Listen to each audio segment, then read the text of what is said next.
Hey, what's up guys, meeting? Today's video we're going to be looking at cryogenic freezing. You might be thinking, cryogenic freezing? What is that? Is that when I take my casserole, put it in the fridge, and let it just sit overnight, and then there's like a thin layer of ice? Nope, but that's pretty close.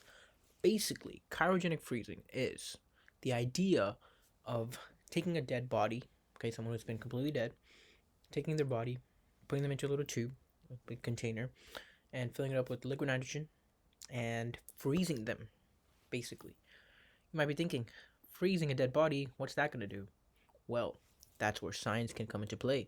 It's just in the hopes that in the future, one day somebody makes up some technology, right, where you can bring those dead cells back to life and you can basically relive yourself as a human, right? And of course, robotics plays into this. I mean, imagine if you could replace your heart with a robotic heart, or you can replace your heart with somebody else's heart and you work perfectly fine. If you can substitute your brain, your liver, your lungs, and everything, and then basically you become another person and your memories are basically withdrawn from your brain and played back. And so you know who you are and you live yourself again. That would be next level. That is what cryogenic freezing is. The only problem with this is it costs a lot of money. I'm looking at anywhere around 28,000 to 200,000. There's a famous baseball player, and I heard that his head is cryogenically frozen. And you never know, man. One day, when we get older, I'm pretty sure we're gonna hear about one of these guys and their heads being cryogenically frozen, and then they take it, put on a robot, and bang, he's right back to life. And you can do this with anybody, you know. Like imagine if we cryogenically froze somebody from 100 years ago, we would know everything that happened about them. Imagine if we freeze our presidents and we know exactly what goes on. That would be pretty wild.